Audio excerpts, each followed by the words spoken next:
let's talk about the MLB. Where are we right now in the MLB? We'll see. I have pulled up here all the standings here on ESPN to see exactly which teams are doing well, which teams are doing okay, which teams are doing poorly. And I'm just going to start throwing some out there that kind of surprised me. First one off the bat that I know surprised me a little bit is just how much of a step up the Baltimore Orioles have made this season. Now, I didn't anticipate them being worse than last year. Certainly, I thought that they would improve, but I still said that they would be in fourth place. Now, obviously, plenty of time for all of these teams to either fix it or screw it up, depending on the scenario. But right now, the Baltimore Orioles are in second place behind the league-leading Tampa Bay Rays, which does not surprise me at all, given the Rays' track record over the last half decade, maybe a little longer at this point. But the Orioles are 4 games back from the league-conquering, league-leading, absolute dynamite Tampa Bay Rays, and they're only 4 games back from them in their own division right now. That is how good the Orioles have been this year. Now, to sit here and tell you what the formula has been for the Orioles, I will not be able to do that, quite frankly, because for me, I don't really know a whole lot about the Baltimore Orioles. Obviously, I know some of their players. I know Jorge Mateo has stepped up and had a pretty good year as far as I know at shortstop for them. Obviously, top prospect Adley Rutschman has been doing well. Ryan Mountcastle has, at the very least, been good in the power department, not necessarily so much in the average or on base department in the middle of their lineup. I know he's been doing okay. Outside of that, I can't tell you. I don't really know how their pitching staff is done or how their bullpen's going. I know that they got a couple of guys in the back of their bullpen that are doing really well, but outside of that, I can't really tell you on paper who is carrying this team outside of the obvious Cedric Mullins or something like that. But for me, I have no idea what's going on with the Baltimore Orioles. All I know is that I certainly didn't have them at second place in this point in the year. Now, again, as I said, there is plenty of time for the other teams to catch up, and the Yankees are only 2 games behind them, and all 5 teams are above 500 at this point in the season as of right now. So, obviously, the division is very good. So the Orioles are going to have a long way to go in order to really make the postseason. If they're going to play, a quarter of their games or so, maybe not a quarter of their games, but quite a bit of games this season against division rivals. So that are obviously very, very good also. So yeah, we'll see what happens with the Orioles, but that one definitely surprised me a little bit. The Yankees were doing really poorly to start the season. They seem to have turned things around. They're back 10 games above 500 right now, which is obviously much more like what we thought that they would be at the beginning of the season. And quite frankly, if you look around the league, the Yankees' record, I believe, is 5th best in the league. Let me see. So we've got the Rays and Orioles that are better. Texas is better. And that's it. So they're tied for 4th best record with a few other teams in the majors, and they are in 3rd place in their own division. So that tells you how tough the AL East is this year, first of all. And second of all, yeah, the Yankees are in a much better spot than they were to start the year. Much more like what we thought they would be. So good for the Yankees. And the Blue Jays have been a little bit of a disappointment. They've really, really scuffled the last month or so. They have not played well. And they are really, really bad on the road.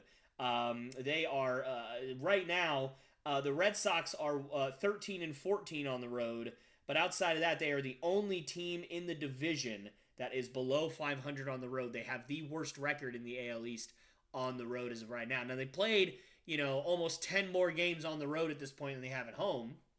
So maybe if they get a long homestand, that record will start to climb a little bit more, but the Blue Jays are a little bit disappointing this year. I really thought that their pitching would step up a little bit more than it has, and you kind of are just waiting for all these young guys to really take that next step. Obviously, Vlad Guerrero Jr., Bo Bichette, guys like that are really good, and they're some of the most talented players in the MLB, but you're waiting for that unstoppable next step, that MVP type next step for, at the very least, Guerrero, who showed it for 1 year, and outside of that has not particularly been an MVP candidate like we thought he would be. So yeah, I would say we're just waiting for guys to step up over there in Toronto. Now let's go to the AL Central, which has just been a dumpster fire. Only one team above 500, and then obviously you have Kansas City, who's one of the worst teams in baseball right now. I really thought they'd be a little bit better than they are.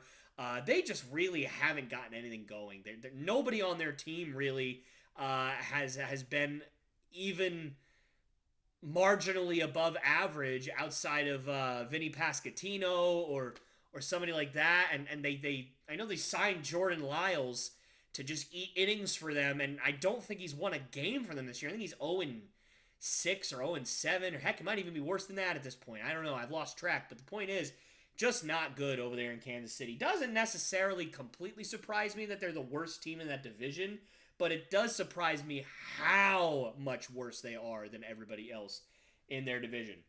And I made the bold claim that I thought Chicago White Sox would step up this year and be good. They just haven't. You know, at this point, I've given up all hope. I mean, pretty much, I'm sure everybody else did 2 years ago. Maybe I'm the last of a dying breed that still believed in the Chicago White Sox. I don't believe in them anymore. I don't really see much talent that's going to carry them into the future outside of Luis Robert. I just...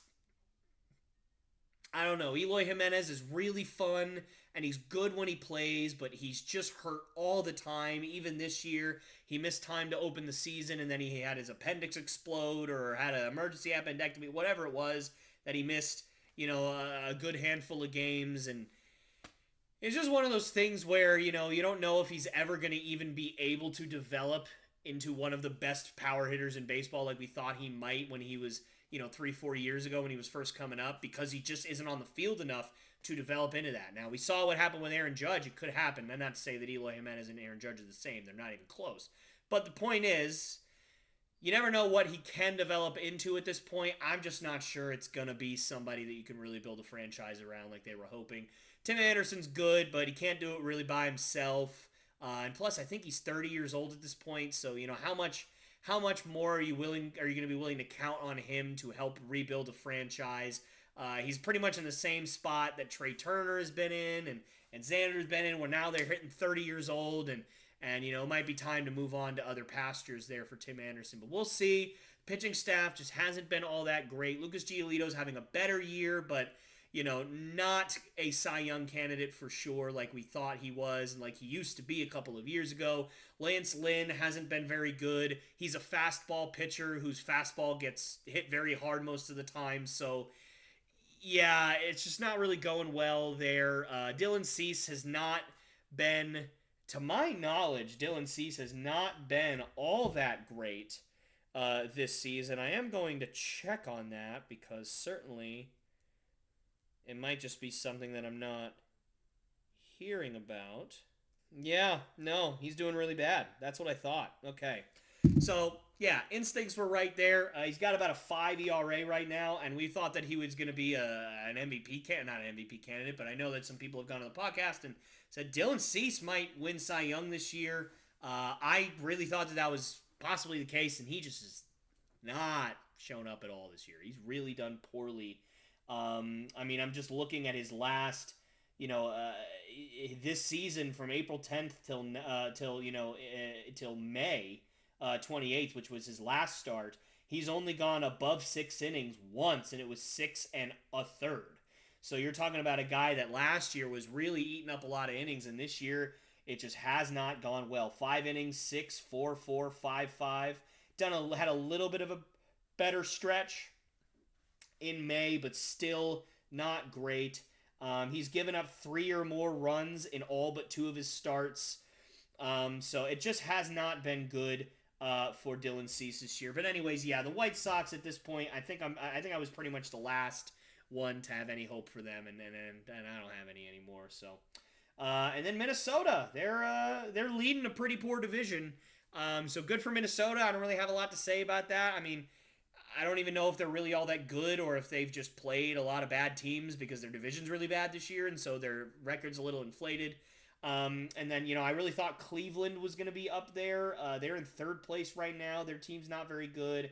Detroit being in second surprises me considering their offense is like 29th in the MLB in run and producing runs and batting average and all that stuff. So that surprises me a little bit, but yeah, that division's just a dumpster fire. Let's be honest with ourselves.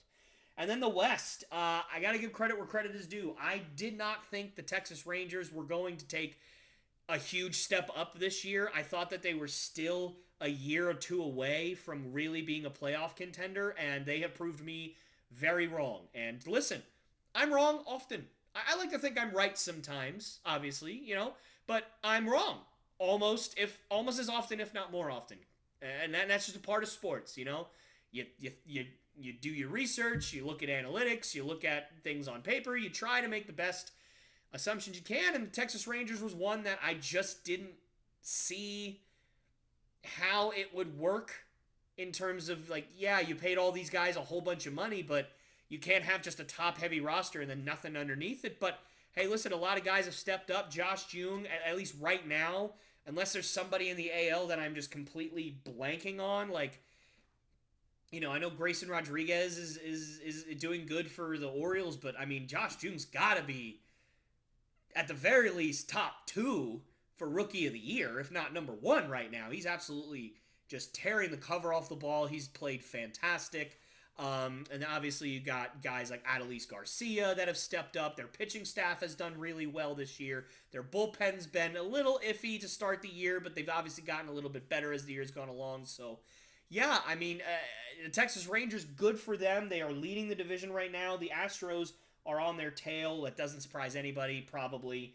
I thought Seattle would be better this year. I really thought Seattle would be the ones that, maybe not thought, but I was hoping that they would be the team that won that division. Just because I've always been a fan of Seattle since I was a little kid. I liked the Red Sox, but I also really just kind of enjoyed, for some reason, that old Seattle Mariner team. I mean, even when I was a little kid, after all of the studs outside of Ichiro left, A-Rod was gone, Randy Johnson was gone, Ken Griffey Jr. was gone.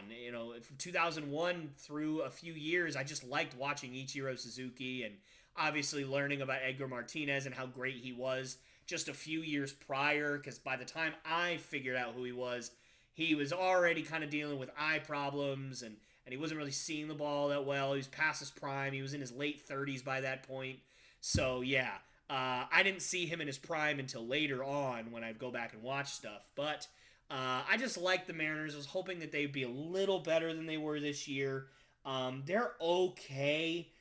I mean, it's really the best I could say. Some of the guys like Ty France, Eugenio Suarez, guys like that, Marco Gonzalez, that they just haven't had as good a years as last year. And I haven't looked at Julio Rodriguez's numbers in probably a couple of weeks, but I know at least a little bit ago he was kind of going through a slump. Hasn't had a year like he did last year. I mean, granted, I could be wrong at this point. Maybe he has. Yeah, he's hitting 246 as of yesterday.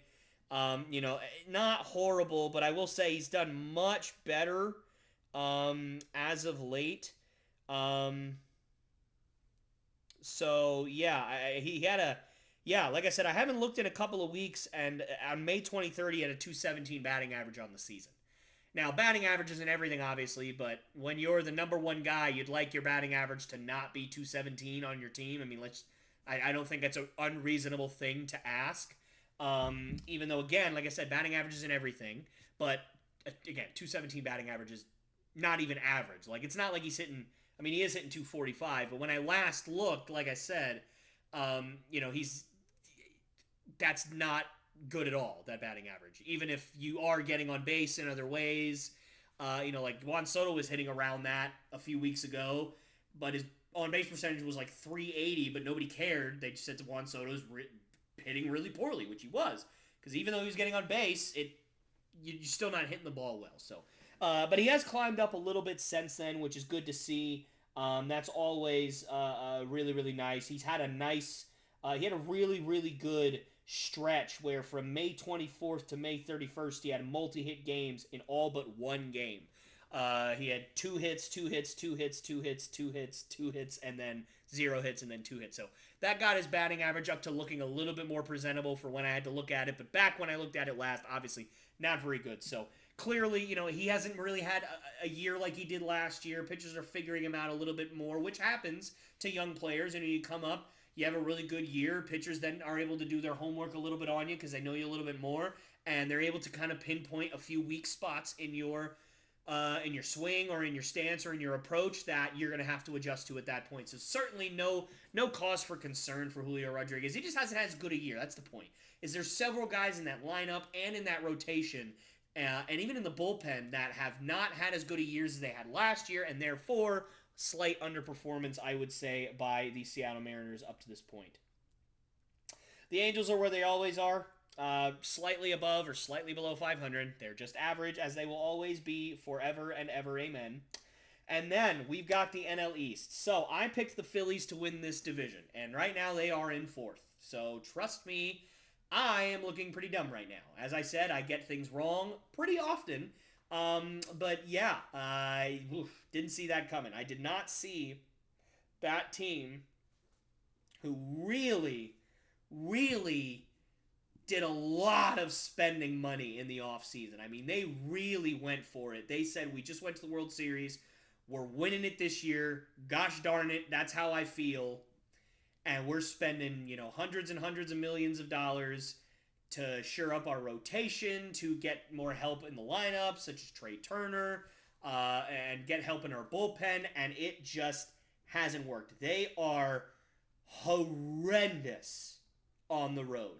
Right now, they're 14-10 at home, which is not a great home record, but it's still above 500. I mean, that's still a pretty good, pretty solid home record. Like, for instance, the Orioles, who I said are one of the better teams in baseball, they are tied for the second best record in all of baseball right now. They are 17-12 at home, which is right about the same percentage as the Philadelphia Phillies in terms of home win percentage, because they are, the Phillies, 14-10. So that's right about the same percentage. So, so they're a pretty good team. But the difference is Baltimore Orioles are 18-9 on the road, whereas the Philadelphia Phillies, as of right now, are 11-21. To put into perspective, the Colorado Rockies, who are in last place in the West, are 9-20. The Kansas City Royals, who are, I think they have the second worst record in baseball, are 9-18 on the road. So you're talking about you are one of the worst teams in baseball record-wise when you are playing on the road. The only team that I can see that is clearly, abhorrently worse are the Oakland A's, who have won 12 games the entire season. They are bad at home, they're bad on the road, they're bad in neutral stadiums, they're bad in space, they're bad in wherever you play baseball. The Oakland A's right now are terrible. So take that one with a grain of salt. But again, even the 17-win Kansas City Royals are right about where the Phillies are on the road. So you're talking about, again, one of the worst road teams in baseball, probably top 3 or top 4, if not top 2 worst road teams in baseball. That's what you're dealing with the Philadelphia Phillies right now. Now, again, it's another one of those scenarios where I'm not 100% sure how real it is, because they have been dealing with injuries. They've been dealing with underperformance of a lot of their guys in their rotation. They've had some injuries in and out where Matt Strom's been...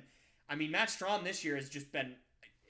Somebody who was a Red Sox fan and saw him play last year, he did good for us, sure. But this year he's opened games, he's started games, he's closed games, he's been the setup guy, he's been a long reliever, he's literally been everything for the Phillies, and he's done well in pretty much every aspect of the game this year, pitching-wise. So, goodness, Matt Strom, good for you. But again, a lot of underperforming going on over there in Philadelphia. And again, it's another one of those scenarios where, maybe they are just, their record's going to come back when they start playing more home games. They've played 24 home games and 32 road games, and they are 6 games below 500. So, maybe if you take those 8 and you move them to home games, Maybe they're a couple of games above 500 rather than 6 games below. So you just never know. Or at the very least, maybe closer to 500, maybe not above 500. That's a bit much to ask. You'd pretty much have to win 6 or 7 out of those 8 games at that point. But, the point is, they underperformed, and that surprised me.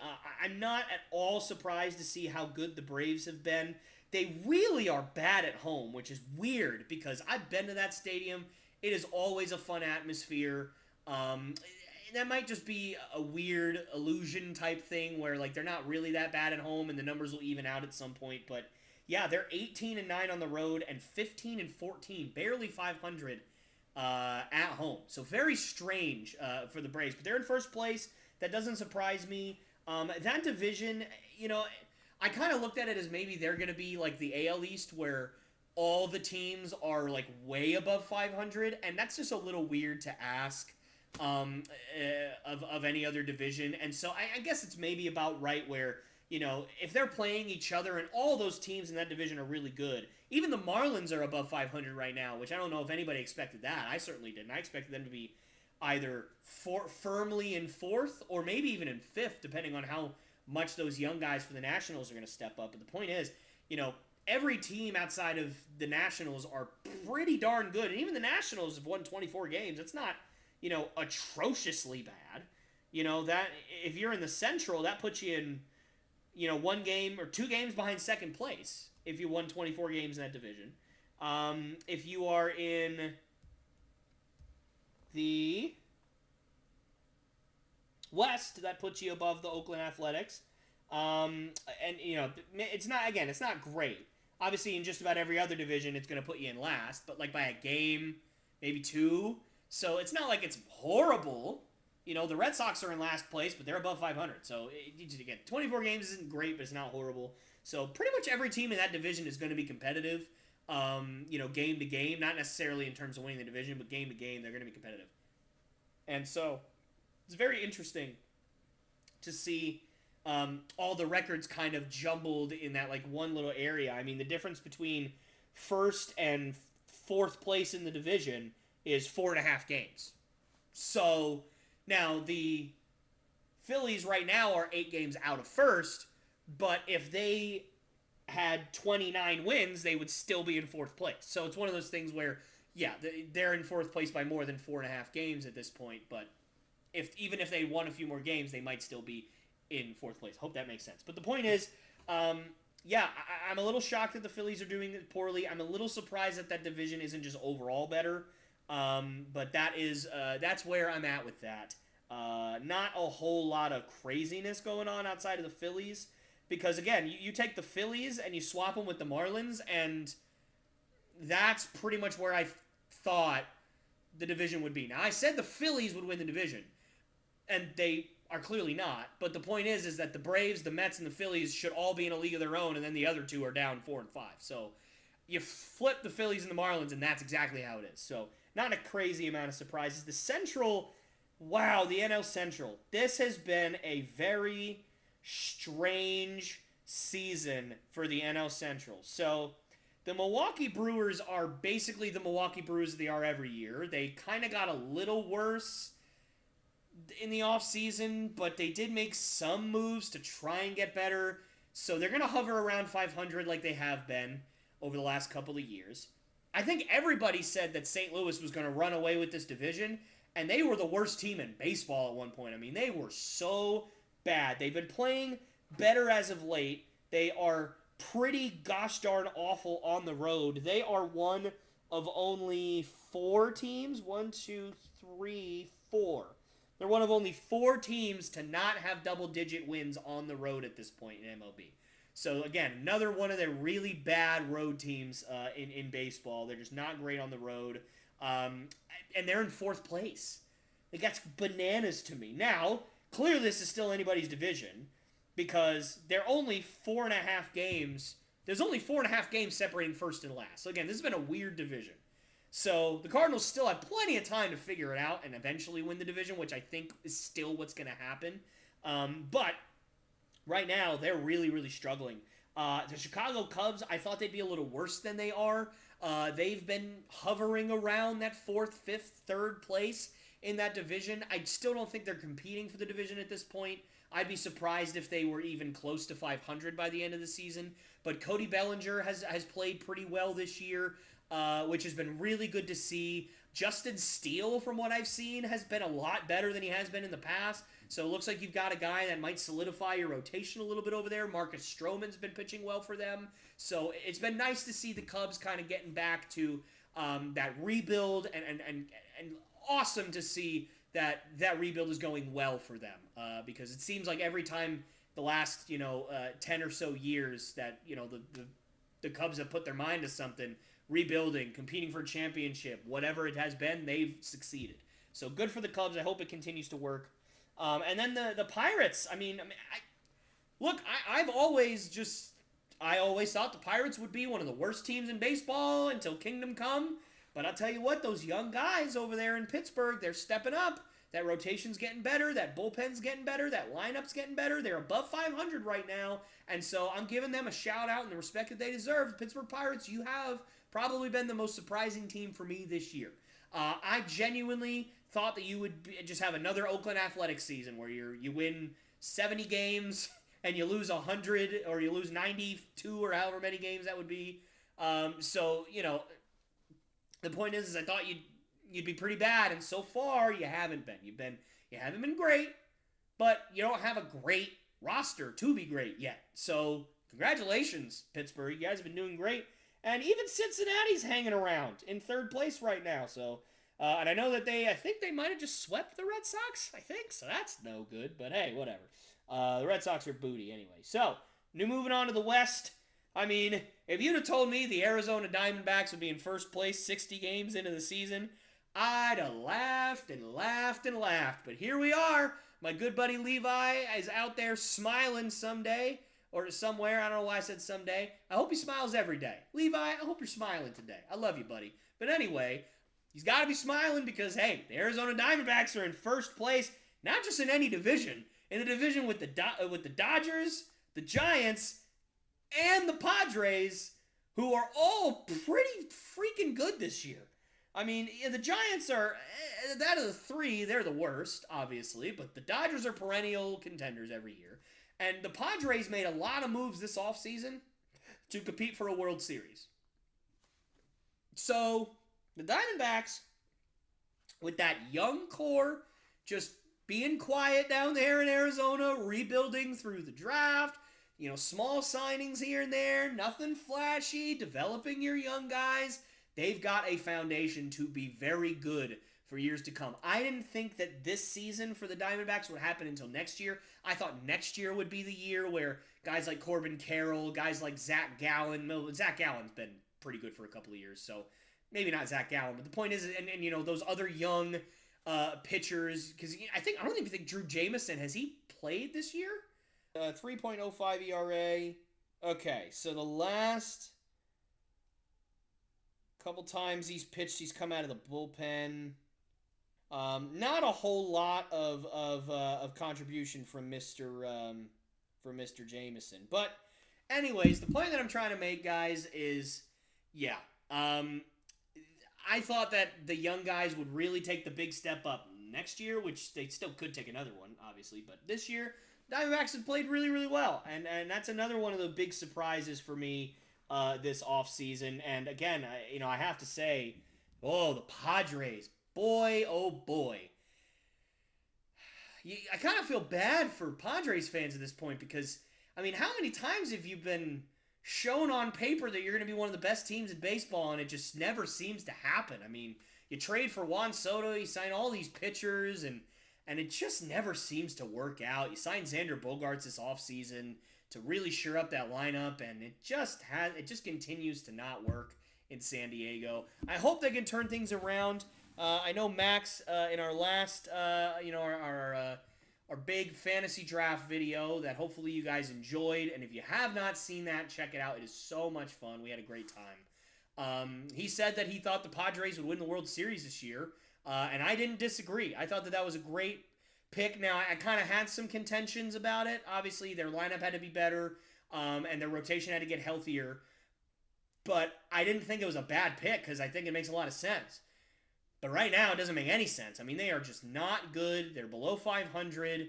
They're not. I mean, at this point, how can you expect them to win that division? I mean, you'd be lucky to get a wild card, even if you had a phenomenal rest of the season, the next 100 or so games. You're not going to win that division when the Dodgers and the Diamondbacks are playing as well as they are. So, yeah, it's tough to see them maybe even making the postseason at this point, which is crazy to think. But I mean, let's take a look, right? So right now the Padres are in 4th place. You've got to contend with the NL East, which could very well take both of the wild card spots, or 2 of the 3 anyway. I think there's 3. There might be 20 wild card spots by the. I don't know how many there are. There's a good amount. But even let's just say there's 3 wild card spots in each league. So you're gonna have. Let's just say that the division winners right now stay the way they are. So your division winners would be the Braves, the Brewers, and the Diamondbacks or Dodgers because they're tied. So that would mean that the Dodgers probably are going to steal a wild card spot, if not the Diamondbacks. So you got one there. And then you're going to have to contend with the New York Mets, who are going to very well be in contention for a wild card spot at this point, if not that division. The Philadelphia Phillies, who may or may not bounce back. The Miami Marlins, who may or may not continue to be as good as they are. And then you've got Pittsburgh, who, if they keep on this current track, they're going to be in contention for a wild card spot too. So you've got 6 or 7 teams that are in contention for 3 wild card spots. You've got to separate yourselves if you are the Padres. I mean, you're going to have to really book it at this point. So it's difficult for me to even see the Padres making the playoffs at this point, which is just absurd to say. But hey, hopefully they do. They're a really good team. They'd be a lot of fun in the postseason if they were all healthy and good to go. But yeah, so we'll see what happens there. But those are a few of the teams. I know I talk about a lot of teams there, but I mean, it's been a surprising season. Let's be honest. It's been a very odd season this year in MLB. So those are just some of the teams that surprised me so far this season. Hey guys, me again. Thank you so much for watching one of my clips from the Lopes Goes Last podcast. These clips are so much fun to do. I absolutely love making them and I absolutely love doing them. And this podcast is my baby. So I really want this thing to grow and I really want it to succeed. So if you did like what you see, please subscribe. Also hit that bell notification so you never miss any one of my episodes or one of my clips like this one. And please do also like and share these videos with your friends and your family so that we can make this thing grow as fast as possible. And I wanted to thank you again so much. And I hope you guys enjoyed the video and have a great rest of your day.